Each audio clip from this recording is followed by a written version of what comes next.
So good friends of ours every year would have this festival in Piedmont called the Cobb Fest. And Casey and Raina Cobb, and they would have it out at Casey's parents' house. And I don't know, 5 years ago, 5 or 6, I had a beard and I weighed almost 300 pounds. It tells you how long ago it was. And this guy pulls up and he locks his keys in his car. And he comes up to the festival going, man, I locked my keys in my car. I need some help. And I'm the guy. Whenever I go to these festivals, I don't sing. I can't play music. So I try to help out. I sell stuff. I work the merch. So I'm going to try to take care of this because I know a lot of people in Yukon. So I go out to his vehicle, and in his passenger seat, there was a lot of marijuana in the passenger seat. There was so much marijuana in this passenger seat. And I'm looking going, well, baby, you've been on my mind. I think about you all the time. Oh, I want to see your face. It's a 4.5 oyster bar. oh, You know, oysters are an aphrodisiac. I know you do. Yeah. Keep looking at me like that, talking about these showers and aphrodisiacs. Aphrodisiacs. Yeah. Oh, it's kind of a fancy place. Like, it's pretty They well. have gorgeous food. Where is it? What's it called? It's called Plank. Oh, yeah, I have no idea. oh shit. I've been there. No, I've been there. Yeah, I've been there. Yeah. Domain? Yeah. I know exactly where it is. Of Yeah. course he saes that. He's like, it's kind of bougie place. No, I had Been to there. take, I'll tell you why. He's Well, like, there, it's bud. really swanky. It's really nice and bougie. You I'll go there all motherfuckers. the time. You know what? You guys I'm not. You're not. We went to a bougie place in Florida after Key West last year. Just to Key West. This is a Mile Zero Fest? Yep. We're not going to talk too much about Mile Zero, and there's a reason. And we won't get into detail. it says about me. We can All talk right. about it. All right. I think we should talk about it. I'm going to be there I think we should talk with about my it. native water stuff Okay. in that capacity. Do we need to clap? Yeah, What do we need to do? Story. Did you break a guitar? No, no, Did you take a guitar in the shower? no. I wish. All right. Oh, Not the Matthew. Dr. Brandon, how are you, my friend? Oh my goodness. It's been a long time. I know. When was the last time I saw you? Hour ago. That's right. We have been shooting podcasts today. We're so lucky to do what we do, brother. Dude, it's been so much fun. We've had awesome guests. We listen to awesome music, and I get to invite a close friend of mine to our I'm podcast. super excited. We are lucky to have the one and only Jack Waters. hello. Jack, how we usually start the show, Jack doesn't drink. So today we're going to be drinking He Carbach. drinks energy drinks. That's right. We're going to be drinking Carbach. Brandon and I are. Brandon, which Carbach are you drinking? You know, I'm drinking my favorite. It's the Hopadillo. Right. I like how you said that. My favorite, the Hopadillo. Hopadillo. And this is, Had it before. yep. And I do love Cuidado. Love Street. Right. Yeah. And so this is our drink of choice. And so here's to a good podcast. Jack, thank you for sleeping around with Yeah. Dr. Brandon and Matthew. Welcome. Yeah. Yeah, you're here. Something pretty cool. We haven't had to do this yet, but we have these koozies from Jack Waters and The Unemployed. There you go. That is your band, correct, sir? It is. Okay. Nice. It is. So we're going to talk a little bit about music. We're going to talk a little bit about our history, Jack. And we're going to talk about sleep. We're going to talk about future. We're going to talk about these amazing hats that we're wearing and Native Waters. If you've been watching our podcast, behind Brandon's left shoulder, Dan, if you're looking at Brandon, that would be over here. You see that he has this Native Water. So we're going to talk a little bit about that. We're going to laugh. Jack's going to play some good songs. He's going to play probably one of my favorite 5 songs of all time in the last 5 years. Really? And Wow. absolutely. No So, pressure. man, let's just jump into this. And how was the flight down this morning? Bumpy. There was Yeah. storms coming out of Dallas. Yeah. And then so coming from Oklahoma City to Austin, because I don't think there's any direct flights. Not with from Oklahoma Southwest. City Not to with Southwest. Austin. So you got to connect in Houston. Yeah. And it was bumpy. A little bumpy. I don't mind. I like takeoffs. I like landings. I like flying, but I don't like bumps. No bumps. You know, a couple of weeks ago, I was flying into Dallas, and it was like this was when they canceled. American Airlines canceled like 1,000 flights that Yep. day or something. I was very glad mine actually went in, but I fly all the time, and for the first time in a long time, I was questioning whether or not we were safely going to land. It was so bumpy coming in. Really? Yeah, and I normally just hop on the plane, just figure we're going to go where we go, but like we found the runway. I mean, it was like we slammed into it, and I was like, thank God We're there. we're there. Yeah. Yeah. It was nuts. So but it was a little bumpy. Yeah, that's the only part that freaks me out, and it goes straight from 0, I'm calm, to in the red. I mean, I've been blessed with really good anxiety issues too. So, it immediately spikes those. Yeah. And you white knuckle the seat, you know. Yeah. Well, when Brandon and I started talking about this podcast, Jack, you were one of the very first people that I wanted to have on here. I love telling this story. I'm going to see if Jack remembers it. And this is how we're going to jump right into the podcast. So how do I know the Jack Waters? So a good friends of ours every year would have this festival in Piedmont called the Cobb Fest. And Casey and Raina Cobb, and they would have it out at Casey's parents' house. And I don't know, 5 years ago, 5 or 6, I had a beard and I weighed almost 300 pounds. It tells you how long ago it was. And this guy pulls up and he locks his keys in his car. And he comes up to the festival going, man, I locked my keys in my car. I need some help. And I'm the guy. Whenever I go to these festivals, I don't sing. I can't play music. So I try to help out. I sell stuff. I work the merch. So I'm going to try to take care of this because I know a lot of people in Yukon. So I go out to his vehicle, and in his passenger seat, there was a lot of marijuana in the passenger seat. There was so much marijuana in this passenger seat. And I'm looking going, and Jack's like, man, if we could just get someone over here to open the door. And I remember going, okay, I can figure this out, right? So long story short, I was able to find somebody to unlock Jack Waters' car, and so he could get to start his car again.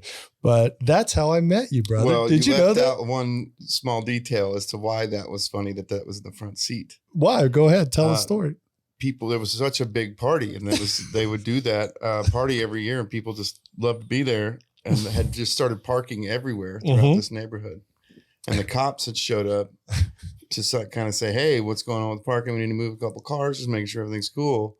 Well, somebody's like, oh, well, there's a cop right there. They got a Slim Jim. They can get in the car. That was the whole point of that. Like, no, we're good. I don't need somebody. I don't need it. We're good. Yeah. And again, I don't need that car. And again, I didn't look like I do now. So it's not like I look like a police officer, but we were able to get it unlocked. But in all seriousness, so that's how I met him. And later on that night, they have a small stage that's over by the pool area. Mm-hmm. And I heard your voice. And I just, I've been the biggest fan of yours. I'm so blessed to say that we've become friends through the years at different festivals, obviously at Key West. You came over and played our patio party. Mm-hmm. I've watched you become an entrepreneur now. So I'm just really thankful that you made the trip here, brother. So thank you so much for coming. Thought that would be a good introduction. Yeah, for sure.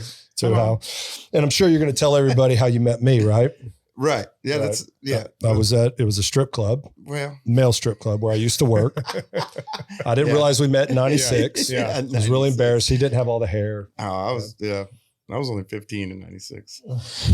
That wasn't me. It is Oklahoma though. So let's jump into this. So Jack, how long, I found out something pretty interesting because I met you later on, right? Mm-hmm. So guitar is not your first instrument, brother. No. Yeah. No, I've been a drummer since I can remember. I mean, that was the first thing I remember, all the way back to banging on paint cans with pencils, Yeah. That was my outlet. Yeah. The Muppets were, as weird as that is to say, the Muppets were one of my biggest musical influences. Not just the Muppets, but everybody they had on there. It was a very musical show. Oh, absolutely. Yeah. I loved watching that. But yeah, Animal was the coolest, Yeah. That whole band was cool, but absolutely. Dr. Teeth and the Electric Mayhem is the name of that band, by the way. My goodness. Yeah. Look at you, man. So Dr. Teeth and the Mayhem were your very first musical influence. Yeah. Yeah, for sure. Now you grew up, tell us a little bit about how you grew up, how you got into music and how you started drumming. We grew up we were born in Tahlequah. I was born in Tahlequah, Oklahoma. And my parents, in my early years, were dance teachers in a honky tonk. And my family, my grandparents and aunts and uncles, everybody would always dance. That was kind of a thing that brought our families together, was music and dance all the time. And so it's kind of a natural flow for me to go into that because that's what made me feel good, Now you say Tahlequah, like that's just like a normal place that everybody knows where it's Right. at. So Well, a lot of people know Tahlequah- Carrie where the Underwood, so hell go is ahead. Tahlequah is in northeastern Oklahoma. Okay. Um, Like more northeast than Tulsa? yes, Okay. yes. It's the home of Carrie Underwood, everybody. Is it? Or did she go to school there? Can't Yeah, I remember. think she I maybe. don't know. I don't know. I could have just made up anything. Well, There you go. You're spreading Sure. lies. So Tahlequah. yeah, so Tahlequah is northeastern Oklahoma, east of Muskogee a little Okay. bit. Tenkiller Lake is there. Yeah. The Illinois River, where everybody floats, Yeah. is there. So So you grew up it there. was a cool way to grow up. My dad was in law enforcement. He was in the Cherokee County Sheriff's Department. And then my mother did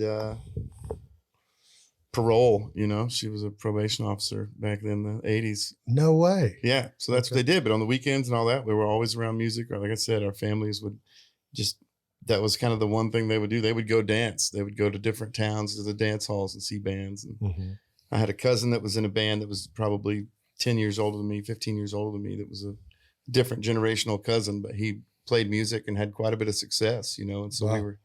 that was another influence I looked at. Like, man, he can do that. That guy's my cousin. I want to do that too. You know, I want to.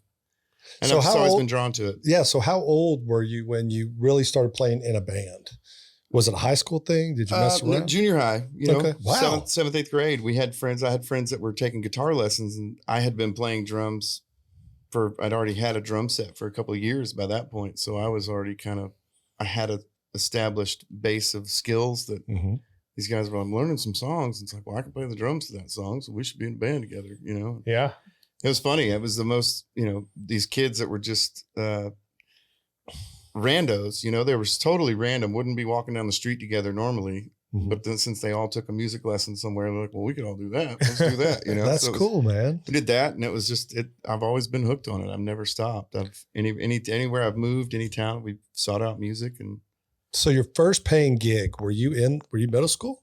Was it like a school party or was no, our first we were in ninth grade. Our first it dude, outdoor gig in front of people, and it was at a party spot that everybody used to go to. You know, I think we took one of my buddy's dad's generators wow. and just had a little bitty PA and took a full band out there. And it was terrible, probably, but everybody had a blast. You know, we had fun. Gosh, I'm trying to think what I was doing as a freshman.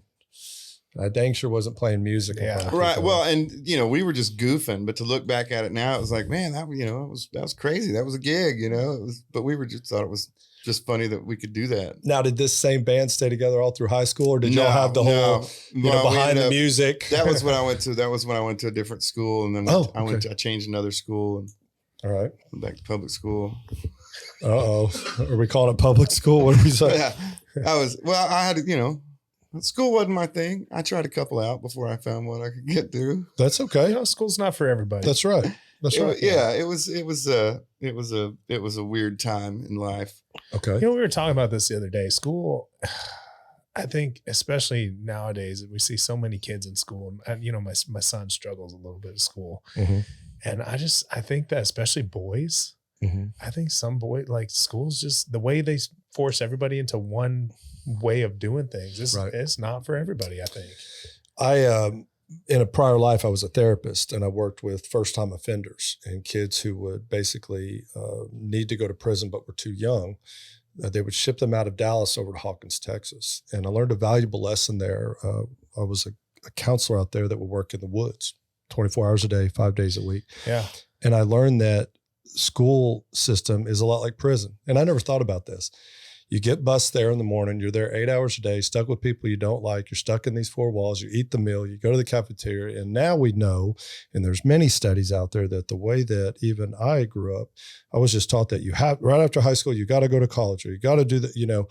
And where Brandon's kind of leaning, have a 16-year-old, and I'm like, there's so many great vocations. I mean, there's so many opportunities, military, even Peace Corps. There's things, school isn't just the answer. Yeah. So Yeah. definitely agree with Sorry to that. interject there, but No, that's a good I- point. Well, and that goes to that's a huge point to that time in my life was a big struggle. And it wasn't something I learned about until my mid 30s, you know, when I really started digging into my own brain as to why I felt the way I did, or what, you know, obviously I was intelligent enough to figure out that it was something from my past has done something, you know, why am I mad at certain things, or why is this thing sticking out? That's kind of why my schooling wasn't good. We lost our dad when we were kids. I mean, I was 9 years old when my dad died. Ironically, my fourth grade teacher said I had a learning disability and I should be held back. Yeah. Right. If I could see that lady today, man, what an earful she would get. Yeah. Right. It's like, no, that's not a bad kid. His dad died. Yeah. You should probably talk to him. No. Yeah. And that's the difficult part, is that you get put into that cookie cutter box way of learning, that one person's just miscue. Yeah. They're a bad kid. I hate You know to- what I mean? They're a bad kid and they get pigeonholed. And then, unfortunately, in my brain and my stubbornness, it was like, oh, really? Well, F you. Oh, Yeah. I'm a bad Yeah. kid? Yeah. No, I'll show you what that looks like. Yeah. Right. I can be a bad kid. And then Well, as soon as you get that label, yeah. And then It's you're like, almost well, like then you you own don't it. really care about Yeah. me, is what it eventually got to realize, that it's like, oh, well, you don't care. So I don't care. yeah. Why would Right. I care if you don't? If you already think I'm going to fail, why am I going to do it? But I ultimately got to a place in school that they took me to. It was like the Votech midday. You'd leave Mhm. half the day or whatever. Yeah. Thrived because Yeah. I was Yeah. working with tools, or Yeah. I was in mechanics or welding or anything. I learned how to weld at 16, and I was there every day, but Yeah. I couldn't go to geometry. Right. Yeah. You know what I mean? I yeah. didn't sit through English. I'd skip and go do something else, but I was there for welding. Right. I was there to learn how to build stuff, So, I mean, even trade schools for kids, and that type of, 100%. Huge thing. Yeah. Again, I hate- growing up in Yukon, Oklahoma, that's what we did. Either hey, you worked. That's right. Yeah. That's right. Yeah. I hate to quote, I read a book recently. It was an Oprah Winfrey book. And All right, we're going to cut right here. we and just, but no, we're talking about, kids and like what happens in your life and stuff. And the whole premise of the book was, so many times we look at kids or people look at kids and they say, what's wrong with you? Right. And she's like, we should be, instead of asking what's wrong with you, we should be asking what happened to you, Mhm. because it's what happened to you that ultimately results in whatever a lot of the issues are, the behaviors are. So anyways, it was kind of profound for me because of what I'm going through with my son and everything. Right. And I'm Yeah. I mean, that was my exact, Yeah. that was all it was. And it took me a lot of years to figure that out, that it was like, oh, cool. Yeah. I didn't mess up. I'm No. not a screw. Shit happened to me, and this is the outcome. Right. This Yeah. was the result, not me Yeah. being a bad person. And it changed me to do some certain decisions I probably wouldn't have done had I had a different right. a little bit different approach on what was wrong with me, instead of just, there's something Sure. wrong, you should hold them back. Yeah. Well, that wasn't, yeah. that's not going to do Yeah. it. Well, and I'm no armchair psychologist and we're friends, Jack, but I don't find it ironic that you go through something and then you dive into an instrument that puts out, Yeah. know, And ironically, it was the drums, because Right. I could play as hard as I There you wanted go. to and get everything out Yep. I needed to. Right. So did you keep playing all the way through high school then? I mean, you got Yeah, but into welding I and- played sports and things Mhm. like that, and so I never really went to band. I wasn't in band per se. I had friends that played music, and then once we got to high school, Rage Against the Machine and Korn and all that was like, oh, cool, this is what we're doing now, and Yeah. we locked into that and just started trying to play what those guys were doing. We weren't really writing our own. We were trying, but we didn't know what that meant. Well, you Yeah. really didn't have a lot of life experience to ride on at that age. I mean, No, not really. None of us did. but killing in the name We're really of, mad when that you we lived say with our that, parents, it's, Yeah. yeah. We Ma- need, you really, yeah. I won't do The what you rough tell. and tumble Yeah. streets of Edmond, it was like, Yeah. they're really damn Yeah. the man type of thing. Yeah, Uh-huh. but you find that, and so we weren't. I used to be jealous of a lot of my friends that stayed in band and could read Right. music and all Mhm. that stuff, because I'm like, man, I probably hindered myself by not learning more. Mhm. And it took me a lot of years to figure out, the more you learn, the more Yeah, more you keep building, the better you can get. So it was, Right. And we You know? do share a lot of common people that we know that they are, and me meeting you so late, like I talked about, but your talent is immense. So there had to be at some point, and I think you know where I'm going with this, where someone said to you, or you said to yourself, I got to get out from this drum kit. I have a voice. Mhm. Like I have a voice. yeah. It was, it was shortly after I'd stopped drinking, and then a couple months later I'd quit smoking. And that was just a thing that, around the time I was just making that decision, about a month before my best friend had Mhm. passed away. Mhm. And it was just a real rough time. And I was just I wasn't necessarily, I was abusing it. I try to make excuse for it, but that's all it was. That's why I quit. I was for a month after was just every night. It was, hey, you want to go get a beer, but it was never a beer. You know what I mean? Or you want to go just have a couple. It was never a couple. And I just kind of was driving home one night and was like, man, I don't want to do this anymore. You know, I don't want to. I kind of want to remember what I'm doing. Right. I don't want to. And so that all started. And then shortly after, I quit smoking, and then a voice started to develop, and I would sing harmonies and backups and start to do that. And then I found a guitar because I wanted to play like my buddy. My friend had passed away. He was kind of the big inspiration for that. It's because I wanted to do what he could do. It was just, I'd play drums for him, just watch him and be like, man, it's so cool. You know, I want to do that. I know I got something to say and I want to do that. Right. But I never, and the other thing is I always took the time. I never took the time to learn the guitar for most of those years while I was working as a drummer, because A, I was working, but B, it was like, I played with such good musicians that I would talk myself out of it. I'm like, there's no way I would ever be able to learn to do what they're doing. I didn't think of it as just do what you do. You know what I mean? It wasn't ever like that. It was like, oh man, that guy's killer. I can't do that. Yeah. There's no way. So it was like, well, why try? Based back to my, you know, everything I've ever done. You're not going to do it. Why try? You know? So when was that? When did you pick up the guitar? Like, how old were you? What year was that? You're going to love Mid-30s. this. You're going to love this. Mid-30s. This was 5 years ago. 5 years ago. Yeah. Watch this. About the time I met you. Wow. Yeah, it was all random. Everything kind of started. I started meeting all these people, and I had met playing drums. But as a side guy, you just know people's faces or eyes, and they give you the waves like, "Hey, we're backstage. You're back. Hello. Yeah. You're playing with somebody. We're playing with somebody." Yeah. And so it was never really anything. And then I started playing, and Luke Mullinex was in the band I played for years with him as the bass player, and we had a solid rhythm pattern already, you know. So once he joined the band, it was super easy to do anything because we already knew what we were going to do. You know, I was his drummer. I knew where his rhythm was going to go.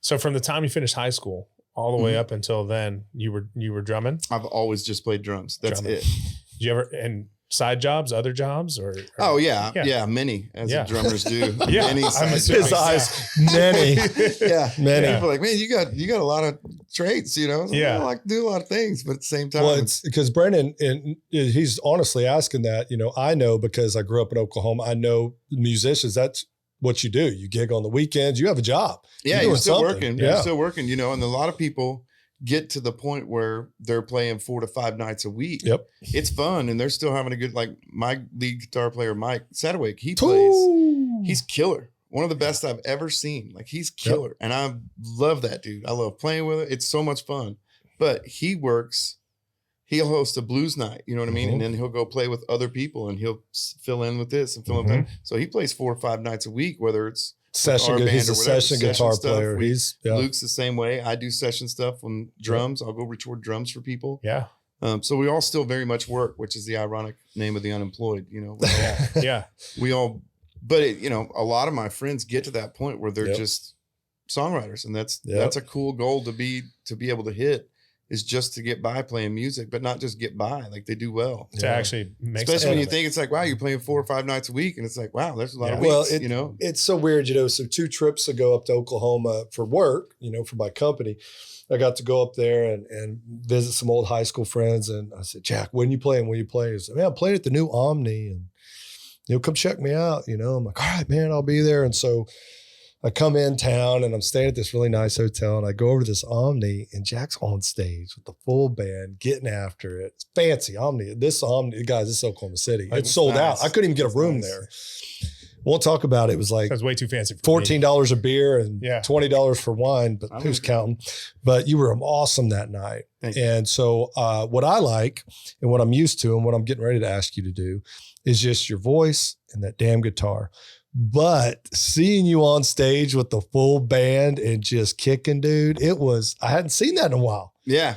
I mean, I hadn't. Well, probably since a Comp Fest. Yes. That first Comp Fest. Yes. And we've changed band members probably 3 times since then, you know. And so I was so impressed, brother. I was just like, what? Oh, thank you. And sounded good. But I'm going to ask you now to grab your guitar, and you know what song I want you to play, right? Yeah, I'm pretty sure. Okay. Which we just finished recording. We got 3 new songs out. Thank God. Nice. What did I do with that? Oh, he's got you.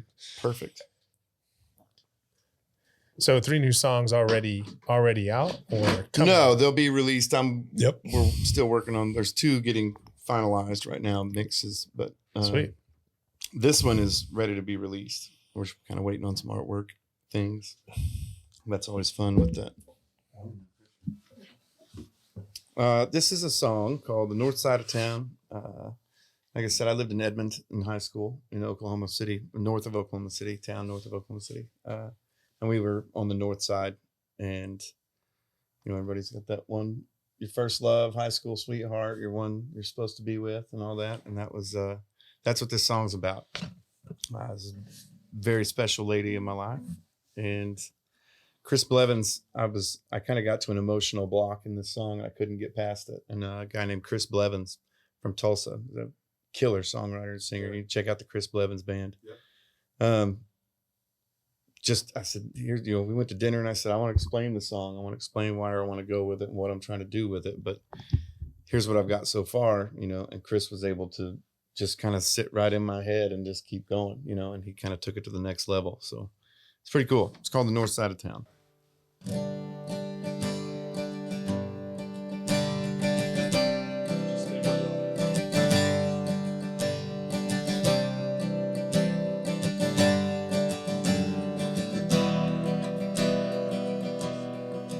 On the north side of town, I got a girl that loves me. I can go and see her anytime that I need her, I know. So that's where you'll find me. Flowers in hand, she'll hold me, folding me ever inside like her favorite rose. Now the seasons may change to fair weather, and months will fade off into years. The days that she paid for remembering will keep me right here. And I'm growing out into my age, like the whiskey poured out down the drain. I'll keep her right here on the tip of my tongue, so that's where we'll both remain. Oh, that's where we'll both remain.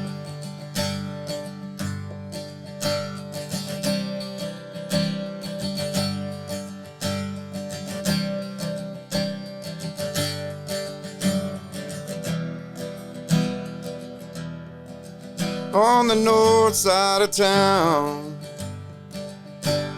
we laughed and fabled together the story we'd build out for living our lives both as one. And the parting of lips, like so many sunsets we weathered, time that we miss that we're reaching for, building this home. Now the seasons may change to fair weather, and months will fade off into years. The days that she paid for remembering will keep me right here.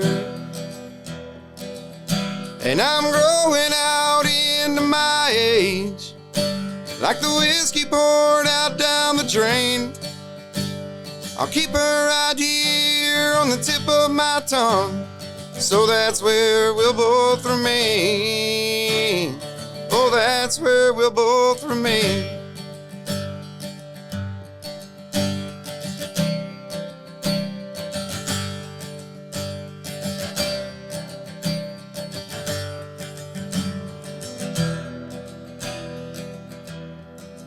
On the north side of town,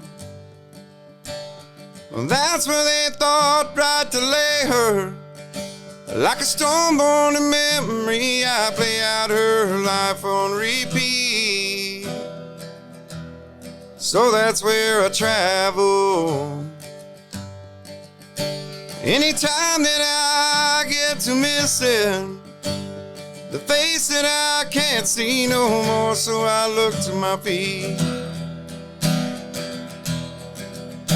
Now the seasons may change to fair weather, and months will fade off into years. The days that she paid for remembering will keep me right here. Woo. And I'm growing out into my age, like the whiskey poured out down the drain. I'll keep her right here on the tip of my tongue, so that's where we'll both remain. Oh, that's where we'll both remain.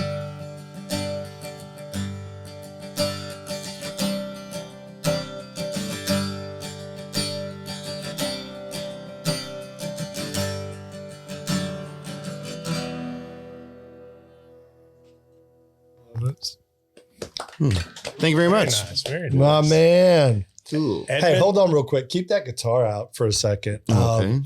What is that? I got a mic. What is that song you sang? Who's that ride? Oh, John the Revelator. Yeah. Can you do that real quick? Right now? No. Or do you need to do it right now? Or No, what do you need? I could. No, I mean like this second. Yeah. I want to keep it set up for this. Okay. And I love this song, dude. You know I love hearing you sing, man. I'm sorry. It's all right. We can do that. Okay. I got to tune down quite a bit though. No, tune it down, Yeah. man. So this tune just blew me away. I never heard you sing that before until This is one that Brandon used to do quite a bit that I Okay. really, really liked. And he kind of always said he'd teach it to me. My buddy Brandon that passed that's- away. yeah. Okay. This was one that I'm just loved to watch him do. He just did it with such passion and just a really cool version. Yep. Edmond, Oklahoma. Edmund, Yep. okay. You know, my dad lived in Edmond for a while. No way. Yeah. There's a golf course there. Is that the Kickapoo. Yep. Kickapoo golf Kicking course. Bird. Or whatever it's called. Yeah, Kicking Yeah, Bird. Kicking Bird. Kicking Bird. That's what it is. Yeah. Yeah. who's That's- Kickapoo? By the I way? don't know. Kickapoo is a different place. That's I a think. casino. That's a casino. Yeah, that's what it Is is. that in Arizona? Yeah, I think so. Kickapoo's I by my think so. mom's house, Yeah. I think.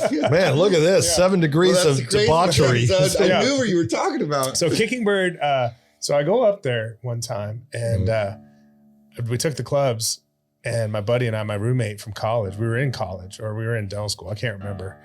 And it was like 28 degrees. Yes. Like a cold front came through. We were expecting winter golf, but winter golf can sometimes mean it's 45, Right. and sunny, and you're like, okay. Yeah. But no, it was 26 degrees, 28 degrees, something like that. Did you get 18 in that day? We got 18. What? We bundled up.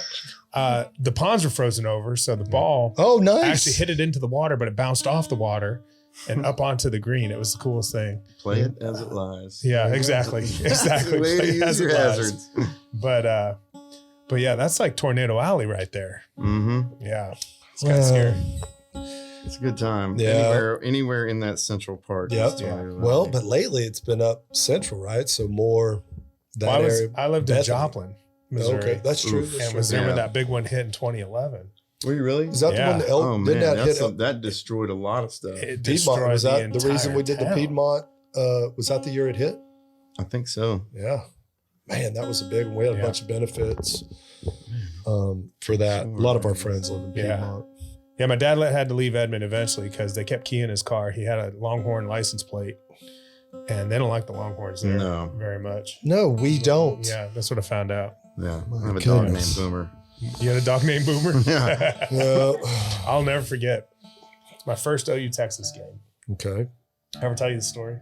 No. Depends what year. Let's see what year. It was 1999. Okay. 1999. I walked on, and we ride up to the bus, and we get to this Texas State Fair, and the buses pull in, and the team buses drop off at this one area, but there's people everywhere walking around, and so the buses have to kind of wait on traffic and all that kind of stuff. And this old lady's walking with a walker, and the bus stops for these people to cross, and this old lady is wearing an OU sweatshirt.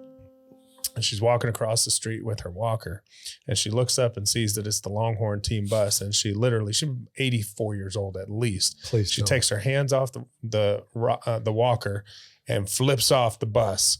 And like, and I'm like, all right. God bless that that's- rivalry. That's what this rivalry is That's it. about. That is it. Yep. in the truest form. All right. man. I'm throwing in an extra one. I apologize. That's Thank all you right. for playing this song. That's all right. All right. Tell us about It hit me because you were telling the story about your friend. So yeah. Oh yeah, no, that's all right. This one is the one that Brandon used to play, and we recorded this. We put it on our first EP. It was written in the 30s by a guy named Blind Willie Johnson, and then it was recorded in the 60s. I want to say 50s or 60s by Sunhouse, and then numerous people have done it. Warren Haynes does a really cool version with the Dirty Dozen brass band from Louisiana. That's pretty sweet. There was a cool one on a couple movie soundtracks. You know, there's been all kinds of people do it. So it was just kind of a deal with, it was more my own personal thing with my buddy. You know, it was kind of a bookend deal for me that I got to record that song on my first recording of anything ever. So there we go. I think. So hopefully I don't run out of air like I did on that last song.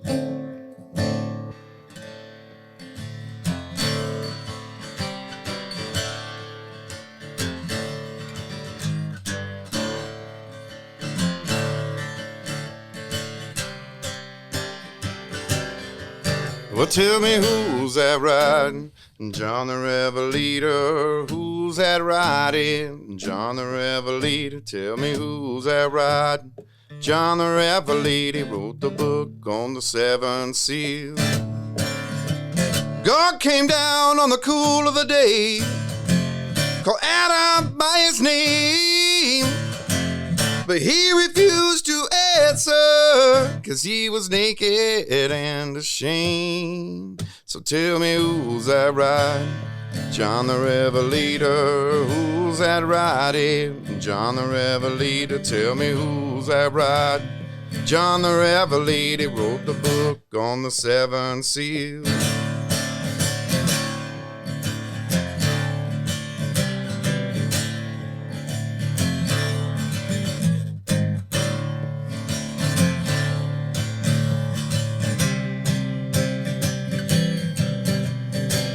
Christ had 12 apostles, 3 he led away. Watch for me 1 hour while I go yonder down and pray. And tell me who's that riding? John the Revelator. Who's that riding? John the Revelator. Tell me who's that riding? John the Revelator wrote the book on the 7 seals.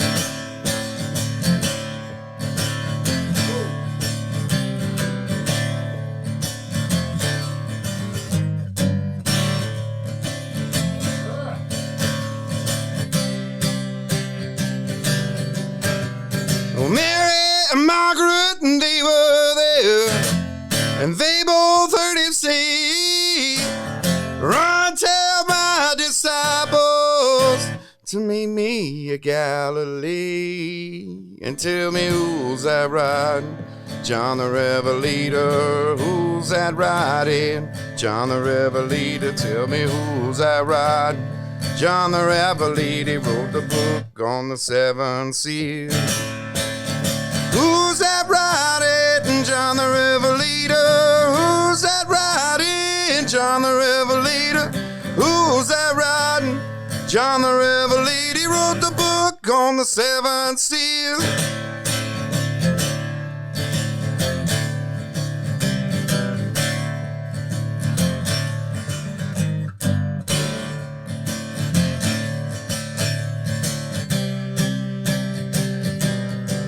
Well, tell me who's that riding?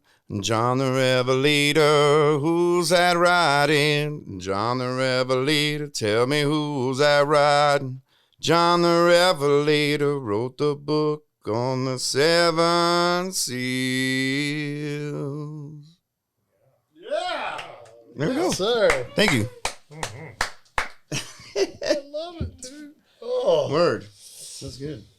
Amazing. You found your voice Yeah. for a guy who was a drummer. Well, and I got an even worse sad story for you than that about my voice. You Come know on. something even crazier? Let's do it. Let's do Going it. back to all that stuff.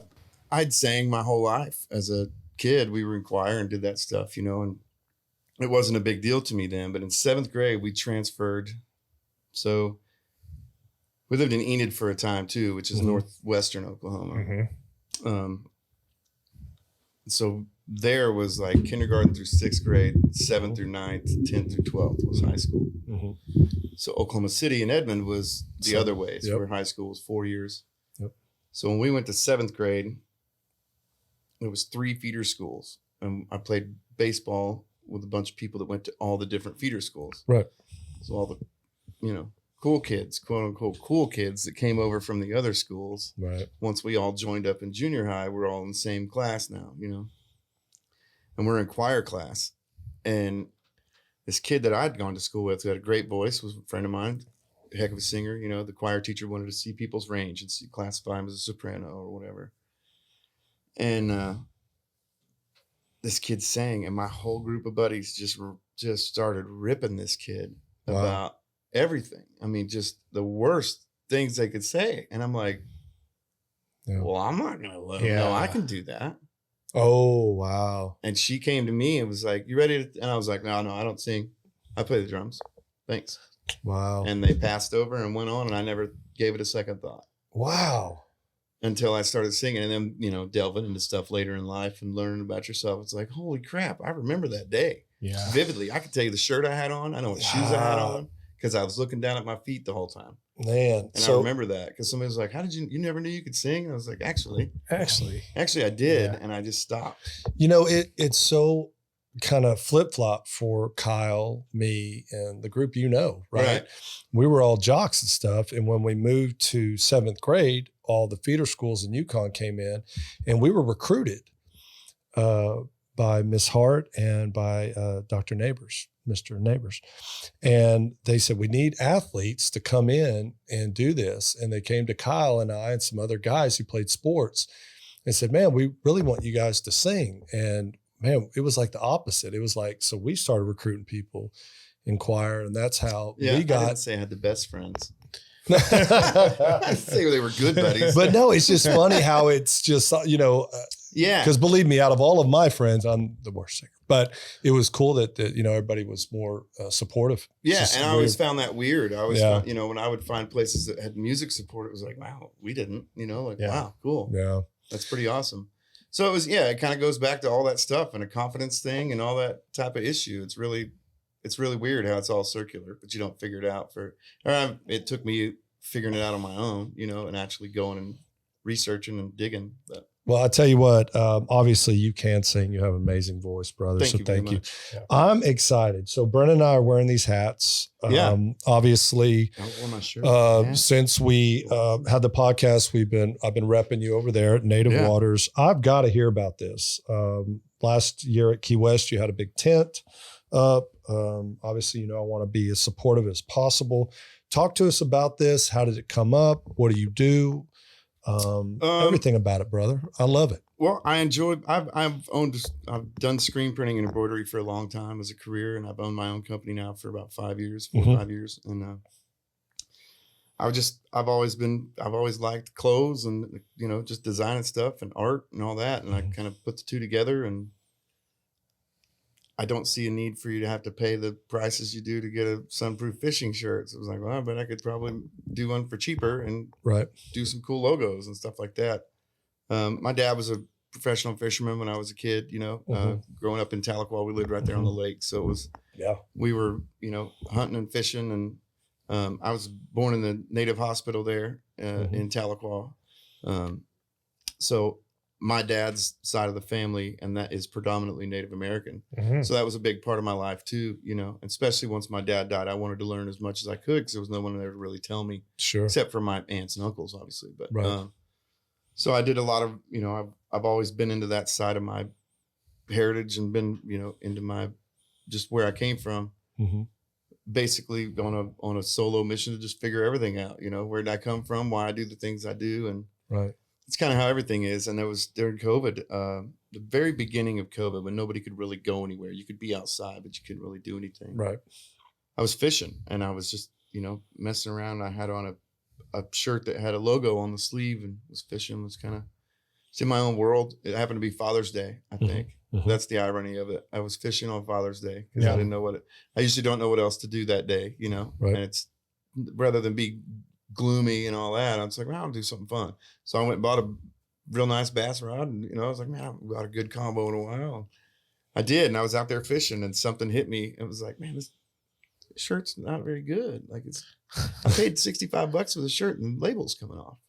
Right. The guy ought to be able to make his own stuff and sell something cheaper than that fits and works, And as I'm casting, I'm like, huh, I know a guy that makes clothes. And it slowly became a thing. And I just started researching. I went home that night and just started designing. I did that first. I love this design. That's the first design I did. That's the first patch I had. That's the first logo we did. Yeah.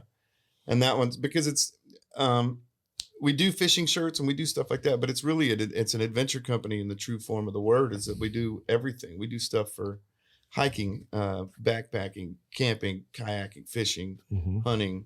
Like I've got camo coming for we're doing a duck hunt in Arkansas in a week. Nice.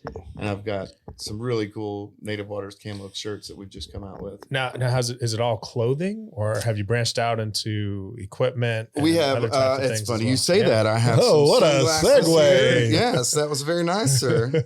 Jot that down. We do polarized fishing glasses, and they're true polarized, not some gas station No, they're stuff. nice. Yep. They're 100% sustainable bamboo, all laser engraved, designed by me. Sweet. Most of the clothes are made by me, so it was just another way to facilitate income and do something I love at the same time. And honor your family. Now I know where Native Waters goes. I honestly that's didn't know that's that. the whole tie-in to the Native Waters, is that I'm Native and my last name's Waters, and I like to adventure. Love it. I like company. So there we go. How's it's exciting starting a new business, but it's also tough. Yep. Very.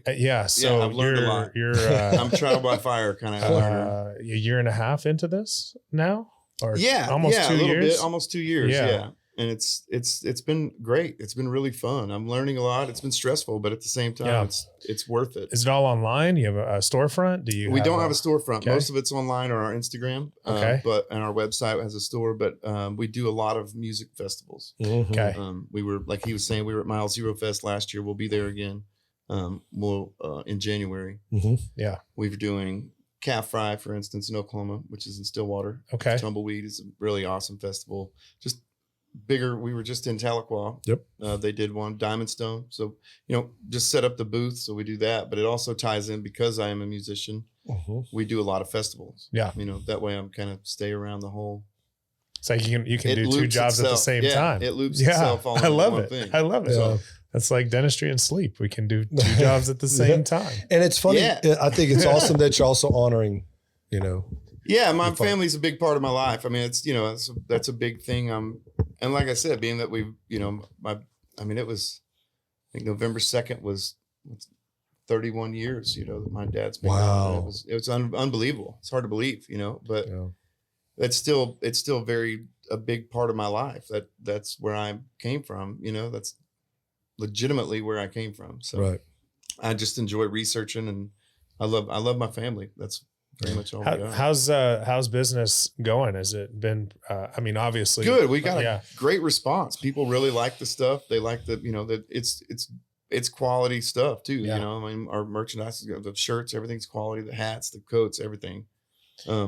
So we're going to have that on our link to our YouTube and our social media. I like that sign back there. That's great. But it's been really cool. But like I said, it's been some learning. I thought I had to get up on business stuff because I've owned a screen printing place, but it's a totally different animal owning a clothing company. Yeah. It's pretty wild. But I also am one of those people that is kind of self-driven, and I'm a firm believer. We talked about this the other day. I have a poster in my shop that says "Help's not coming." You know what I mean? You got to do it. You just got to go do it. So that's kind of the way I am. And what do they say? The most millionaires have 7 different ways of income, right? Oh yeah. Well, I'm knocking them down. I'm just trying to line up different ways of income. Yeah. How are you? Well, I'm a long way away from there, but I'm just saying I've set up the program for 7 different things. I like it. What's number 3 going to be? Well, I've been a massage therapist for 11 years. Yep. Okay. I work at CrossFit athletes inside a gym in Oklahoma City. Yep. Fantastic. Selfish plug, weight room. No, you're CrossFit good. Fiend. You're good. Nice. Yeah. So I've been in and out of there for a lot of years. I've had a relationship with the weight room and CrossFit Fiend in Oklahoma City for a long time. Okay. And I still do. I don't necessarily do open clinic, but I have specific clients I still work on. But that's that's another thing I do with my hands that kind of, Yeah. Yep. helping How, people. how are you finding it, challenging to split your time and give attention? This is one thing I struggle with, I guess, is the business, the podcast, the dentistry, the traveling, the coaching. And how do you make sure you're getting enough energy to each project that you're doing? I'll let you know next week. I mean, I'm literally in Yeah. that struggle. I talk Yep. to him about it all the time. I'm in that zone right now. There's days I wake up on Tuesday. It's like, man, I didn't put enough into one this week, and I can feel it dragging. Yeah. But then if I put into those, then the next week it's, well, I should have done this for this one.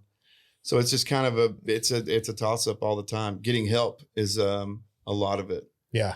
Luckily, I'm kind of in that zone right now. I've got a good friend that was in a weird transition, possibly in work and life, and just has a 6-month-old baby. They don't live too far from Yep. me, so it was, hey man, maybe you need some help. I was like, yep. And as soon as we worked together 3 days, it was like, wow, that made my life really Takes easy. a lot off your plate. Just having Yeah. somebody around to help you do one thing. Yeah. So that's a big thing, is that ask for help. That's one thing I've learned. I've been a stubborn person my whole life. And it's still very hard to ask for help. It's very hard to ask for help, but I think it's impossible to grow until you're able to create people. And I'm sure you've read like the E-Myth or those types of books, the business books out there that, talk about your ability to duplicate yourself in other people in terms of being able to grow more exponentially until you can delegate That's a the lot of key those word. things. So kudos to you for doing that. I mean, congratulations too. thank you very much. That's really yeah, awesome. but it's I've definitely had to navigate some, and like I said, I've had bad learning curves there too. Mhm. I wasn't always the best boss if I did have somebody working, but that was kind of the learning Yeah. part, and you don't realize that. It's like, oh yeah, you can't just, Well, I think learning how to trust people yeah, too. Yeah. I think that's one thing I struggle with was, okay, we're going to trust you to run this business. We're going to trust you to answer the phone the right way. You can't answer the phone the right way. Only I Right. can answer the phone the right way. I Right. trust you to make the shirt. No, I'm the only one that can make the shirt. right. You Well, know? let me show you how to do it. Yeah, Yeah. and that's a hard thing. That's a hard thing to manage, but once you get that down, it starts to kind of, it becomes easier, I think. Yeah. But you just have to, a routine is the biggest thing too. Lists and routine. There you is the go. easiest way Structure. to- Checklists. Mhm. Yeah. Yeah. Yeah, I think, to tie it into kind of the story, it's like, teach them to fish, they'll eat forever versus Right. just giving it to them. So you got all this going on, and that I'm passionate about fitness and sleep and Mhm. all that, what I do for a living,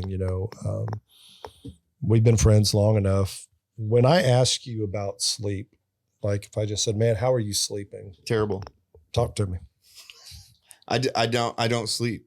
Yeah. It's generally, goes back to that. How are you juggling everything? And it's Mhm. like, I'm juggling it when I'm trying to lay down, Yeah. or I just am, and my brain is going so fast that I don't tire. I won't get tired until I just pass out tired, Mhm.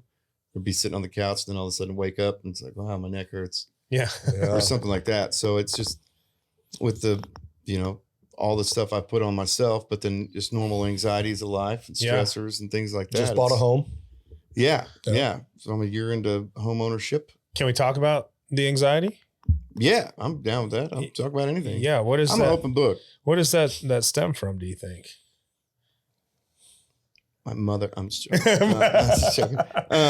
Because my anxiety all comes from my mother for sure. Love you, Mom. Well, yeah, I get a lot of it from that. The personality is not saying she gave me anxiety, but just personality traits you see, you know what I mean? She, Yeah. Nurtured. Yeah. yeah, It's it's nurtured. that type of thing. But then we didn't have necessarily that other side of things for a while Yep. to base it off of, Yep. where mom's anxiety sometimes for most people may be countered by dad's calmness. Yeah. You know what I mean? Yeah. We got mom's anxiety and mom's calmness and mom's everything. That's it. Yeah. Right. She So was mom and dad. Right. It Mhm. wasn't that she had any way to go about it. She did the best she could with all of us. Yeah. She did a good job. There was 3 of us, and especially being my age now where I'm at, I look back at my mom was 36 when my dad died, and she had 3 kids. And I'm like, Yeah.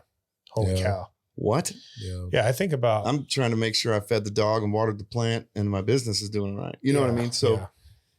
I get it where it comes from. And it's one of those things, but that's kind of the deal too, is that I've recognized those things and I just try to, Yeah. A couple things Jack, anxiety is tricky, right? Mhm. And the older I get, and I have the benefit of mistakes and a little older than you, you find what works for little? you to deal a lot older, Fuck what works for you with anxiety, right? So Right. in my life, personally, I've done the antidepressant thing. I've done the diet thing. I've done the meditation thing. I've done the prayer thing. You've got to find out what works for you to get rid of that anxiety. Because I used to be that. I would put my head on the pillow and then boom, this is what I got to do. This is what I got to, and I got this, and I got to this, and it would take me forever to go to sleep. And so finding a way to deal with that anxiety that's positive, right? Yeah. And I think too, the other thing about that is this kind of this vicious cycle, because the anxiety affects your sleep because you're laying there and you're anxious, and it prevents you from falling asleep. But then we know it's harder to manage anxiety. If you sleep better and you sleep more, you manage your anxiety better. You're less anxious. But then at the same time, the anxiety is affecting your sleep. So it's like a quality of sleep, a quantity of sleep to help the anxiety, but then the anxiety is also hurting the sleep. And so it's like, I see patients all the time that are in this cycle. And, so I think the encouragement is, like Allard said, find the way to try to, manage anxiety, whatever that is, but then understand also the sleep is so important in that anxiety. And I've seen, personal experiences with a lot of the patients we treat where, and I don't know if you have sleep apnea or you snore or anything like that, but A little bit. Yeah. I'm sure I snore a lot. The last time but- we slept together, you were were quiet. you big spoon or You little were spoon? crying, but Right. you were quiet. Yeah. Yeah. That's So, natural. but we see these patients where they're on Oh yeah. anxiety meds, antidepressants, and all that kind of stuff. And Yep. all of a sudden we treat them for their apnea. They're sleeping better. They're sleeping more. They have better sleep habits. And they're like, they're off one of their meds. They're Yep. off one of this, so. Yeah. And I was kind of the Gerber baby for Ritalin in the 90s, it was my face on the bottle. Just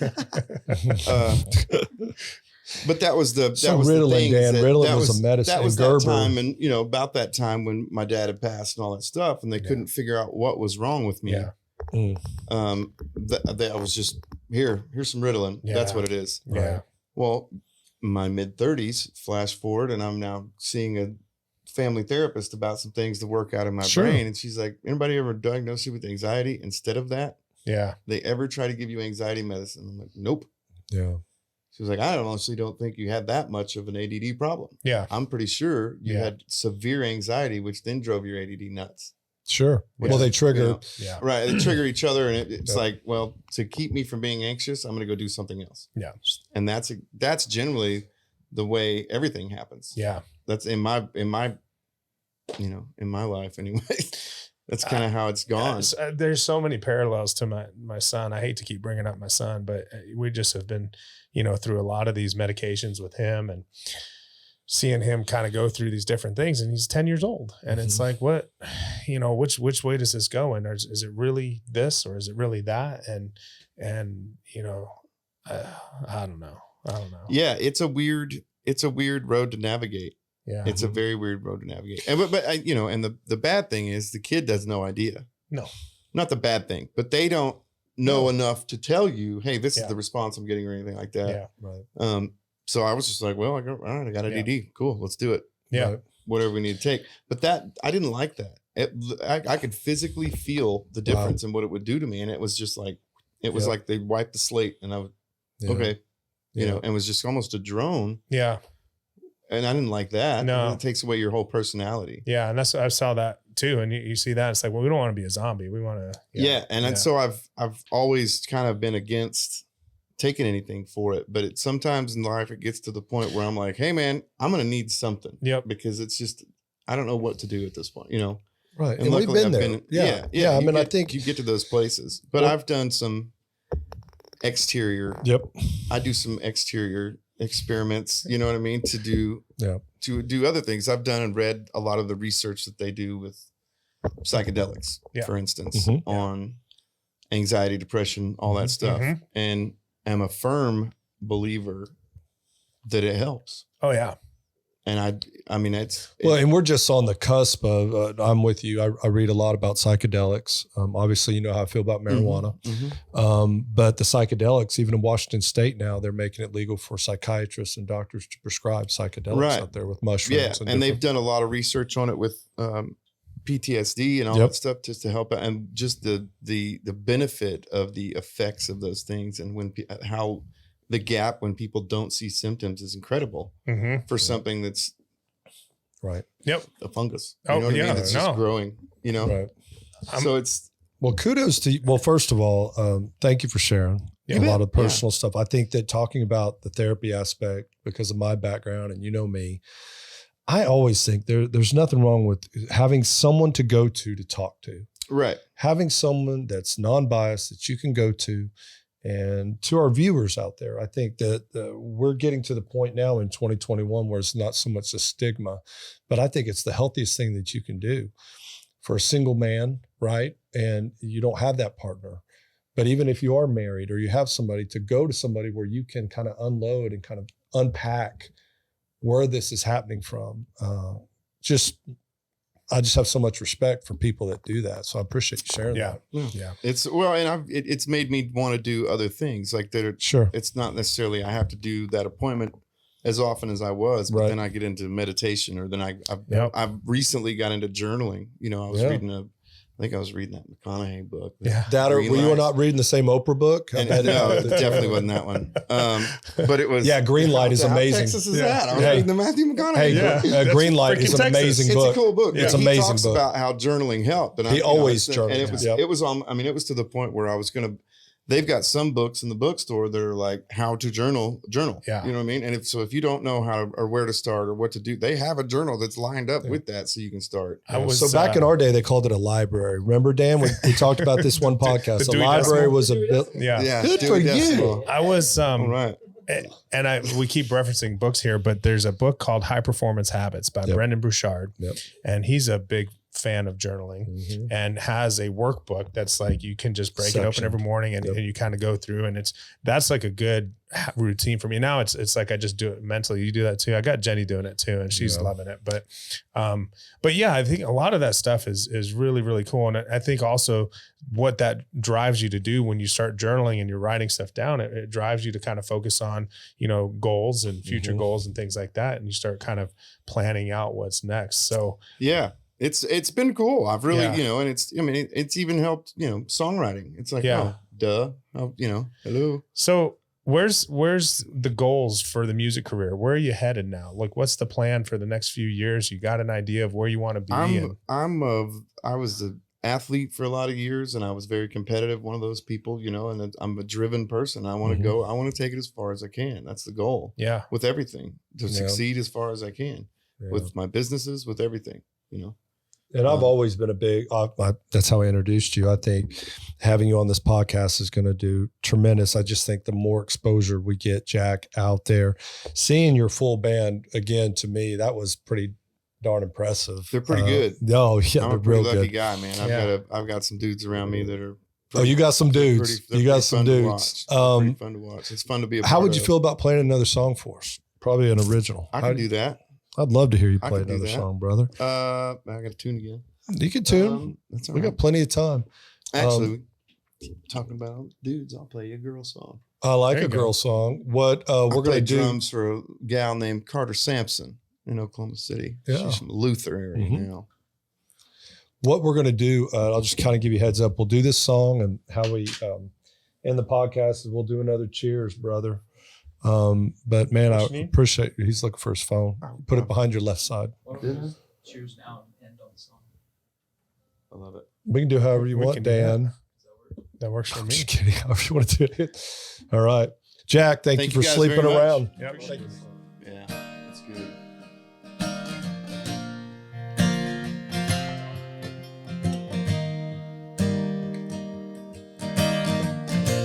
Sunday morning, ain't no cloud in the sky. There's an old sanctuary covered by a Memphis skyline. I take my seat in the front row. closer to God, closer to the show. So let the tambourines ring, let the organ hum. Gather round, good people, gonna see the devil run.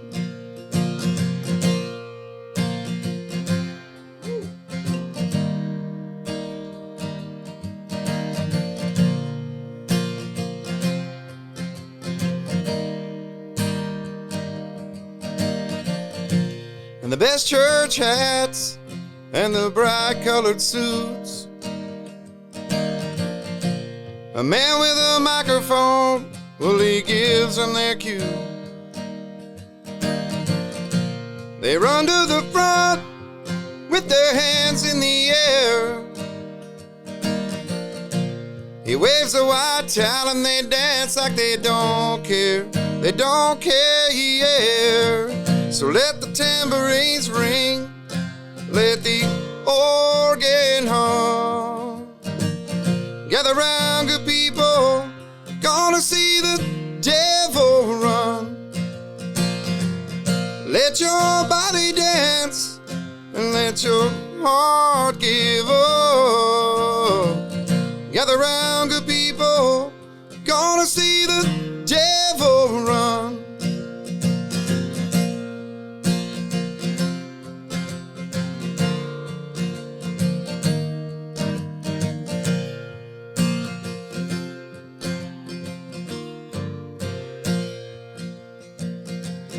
In comes a good reverend with a smile on his face. He waves them white gloves, he stands so strong in this place. Well, then he starts singing like it's coming straight out of heaven's gate. Better than love and happiness, better than standing in the rain. So let the tambourines ring, let the organ hum.